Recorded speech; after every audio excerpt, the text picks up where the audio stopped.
नमस्कार जी, वणक्कम, सत श्री अकाल। कैसे हैं प्रभु? केमोन आछो प्रभु? नंबर है बंगाल वॉरियर्स का। बहुत देर बाद पर्ची रानी जी बंगाल वॉरियर्स का नाम लेके निकली और फाइनली पेशे खिदमत है स्वॉस एनालिसिस सीजन 7 की चैंपियन बंगाल वॉरियर्स का। बंगाल वॉरियर्स ने किया क्या? मैं हमेशा पुरानी कहानी से शुरू करता हूं। बंगाल वॉरियर्स ने यह किया कि सबसे पहले वो के भास्करन साहब को अपना कोच बना के ले आए।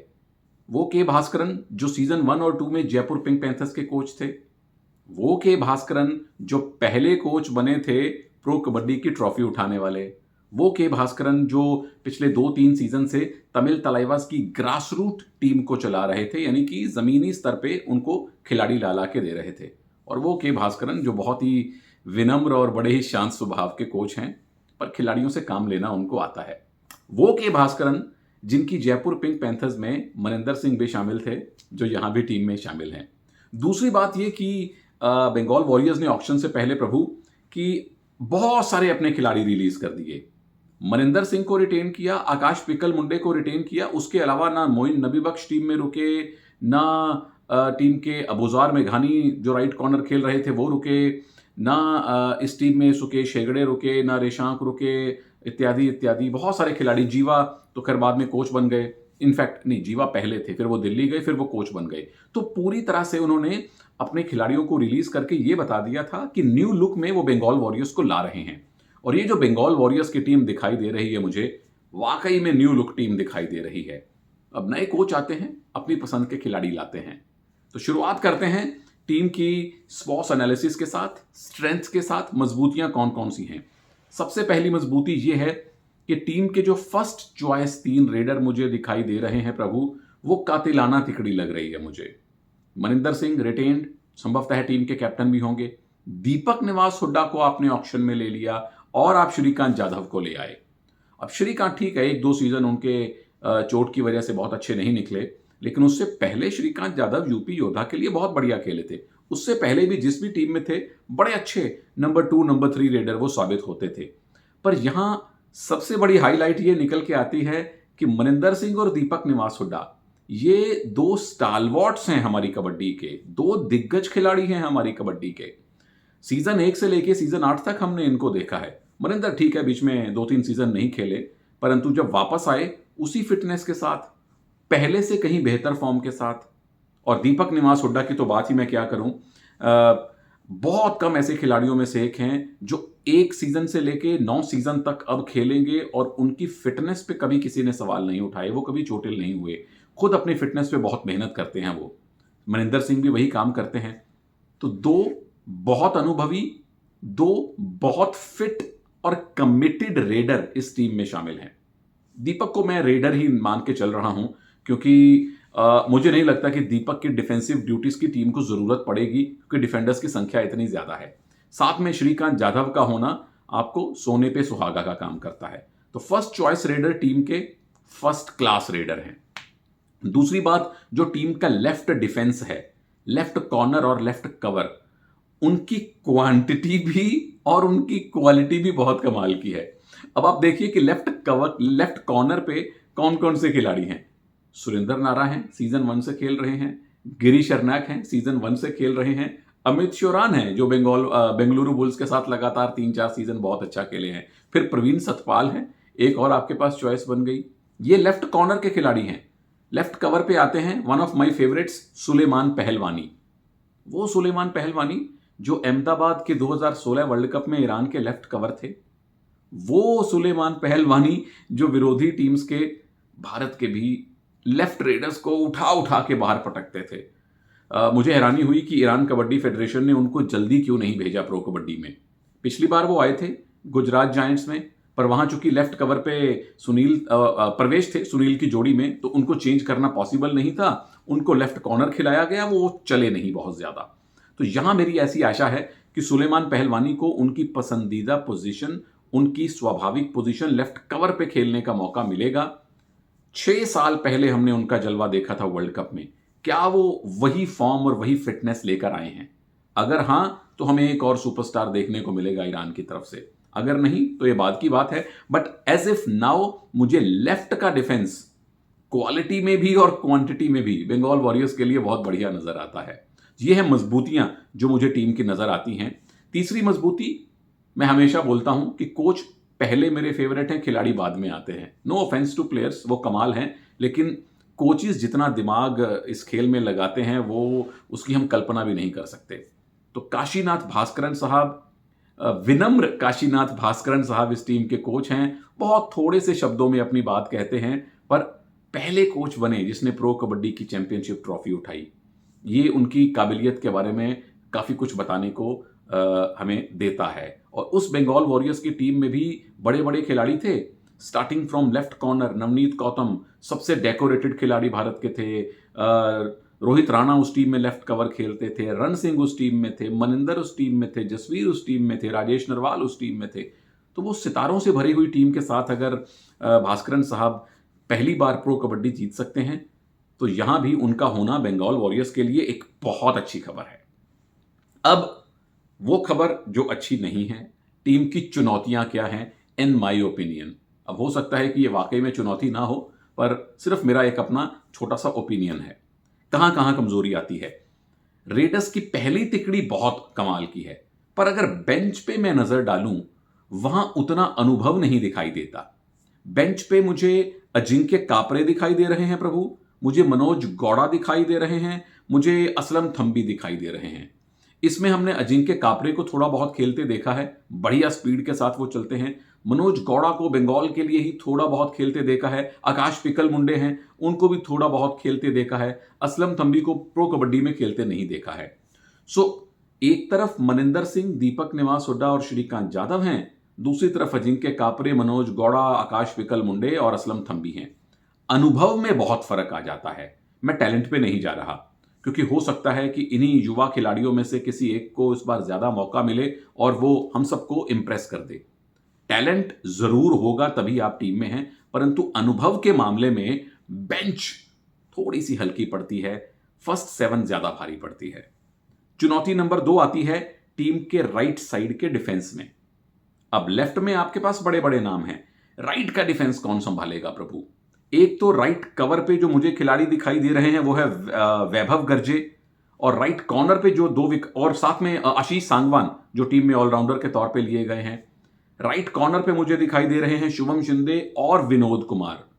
वो विनोद कुमार जो सीजन 5 या सीजन 6 में संभवतः है यू मुंबा के साथ खेलते थे। चिरलाथन की जगह उनको 3-4 मैच खेलने का मौका दिया गया था और उन्होंने 2 हाई फाइव मारे थे, मुझे बड़े पसंद आए थे।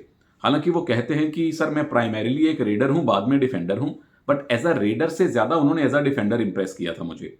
उसके बाद उनको ज्यादा खेलने का मौका नहीं मिला, फिर उनकी फिटनेस पे सवाल उठे और वो 1-2 सीजन गायब रहे। तो शुभम शिंदे, विनोद कुमार ये राइट कॉर्नर की चॉइस हैं।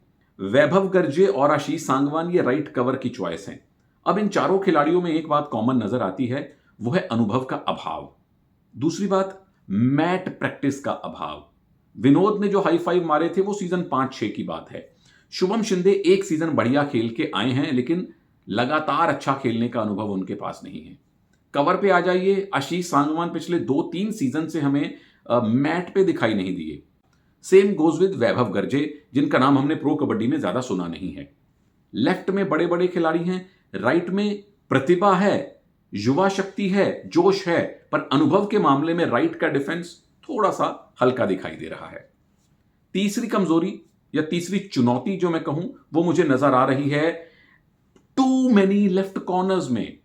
मतलब ये एक ऐसी मुश्किल है जो हर कोच चाहता है कि उसको मिले।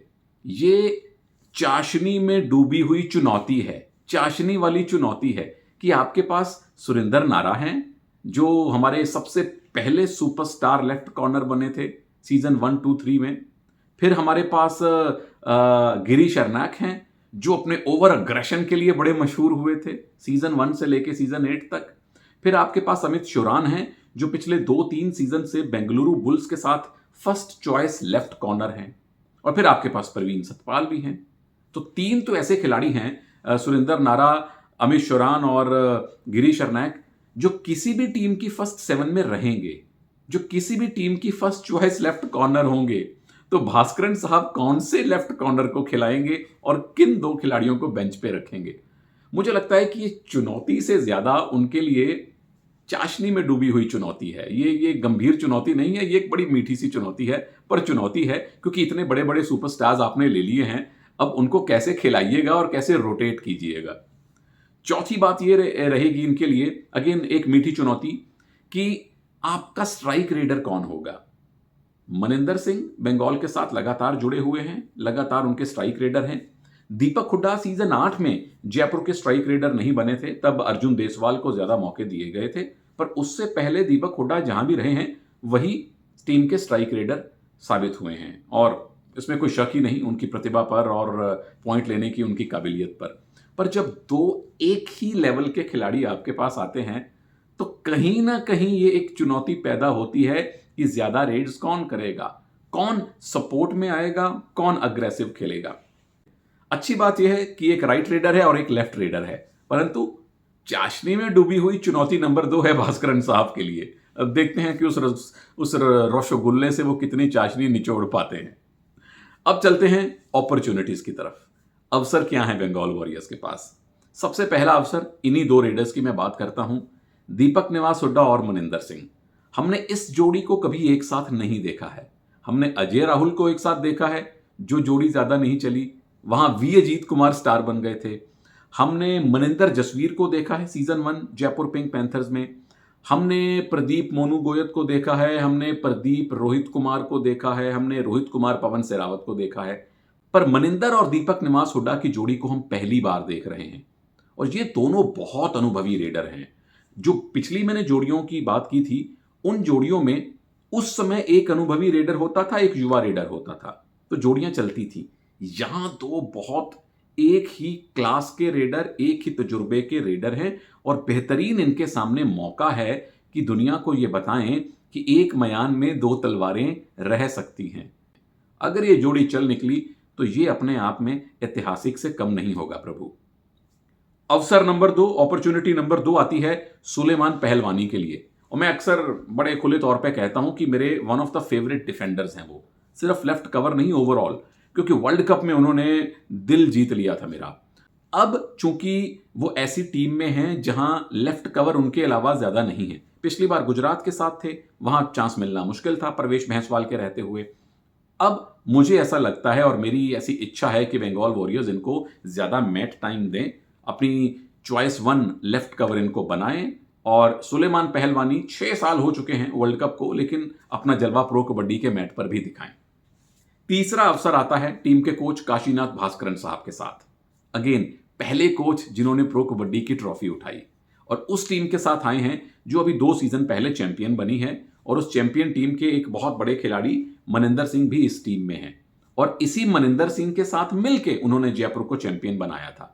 तो बेहतरीन अवसर है भास्करन साहब के पास, क्योंकि पिछले 2-3 सीजन से वो पर्दे के पीछे रह के काम कर रहे थे, ग्रास रूट लेवल पे काम कर रहे थे।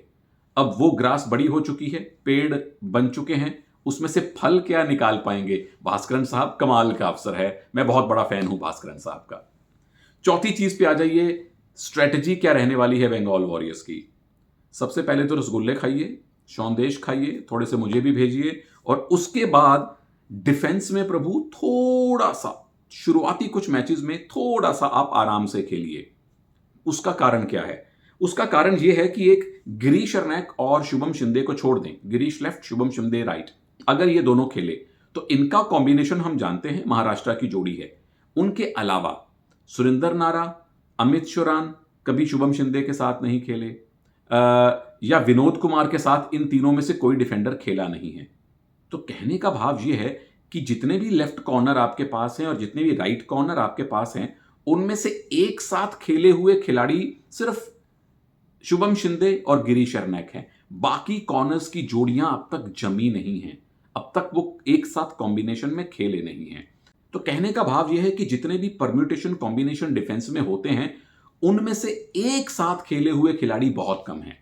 इसीलिए शुरुआत थोड़ी सी संभल कर कीजिए, ओवर एग्रेशन मत दिखाइए, डिफेंस सेट हो जाए फिर हमला कीजिए।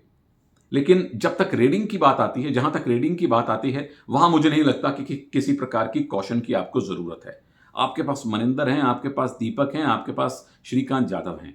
3 ऐसे रेडर हैं जो हर रेड में पॉइंट लाने की कुव्वत रखते हैं। और बेंच पर चलिए अजिंक्य कापरे एक ऐसे रेडर हैं जिनको मैट का अच्छा खासा अनुभव है।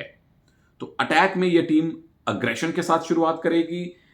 डिफेंस में शायद 2-4 मैच अपने कॉम्बिनेशन बनने का इंतजार करें। आपका इंतजार प्रभु पूरा हो चुका है। बंगाल वॉरियर्स का सोर्स आ चुका है। एक टीम बचती है, वो है तमिल तलाईवाज। वो तमिल तलाईवाज जिसके ग्रासरूट कोच के भास्करन रह चुके हैं, और वो तमिल तलाईवाज जिनके पास हमारा आज का सबसे बड़ा सुपरस्टार है पवन सहरावत। उनका स्वॉस एनालिसिस बस 2 ही दिन में आपकी पेशे खिदमत करूंगा। इस एनालिसिस के बारे में अपने विचार कमेंट सेक्शन में लिखिए। बहुत मजा आता है आपके कमेंट्स पढ़ के, और उसके बाद जो उसमें डिस्कशन के थ्रेड बनते हैं देख के बड़ी खुशी होती है। तो जब तक अगला आपके पास स्वॉस एनालिसिस लेके आता हूं, अपना प्यार, अपना संवाद ऐसे ही बनाए रखें। जय हिंद।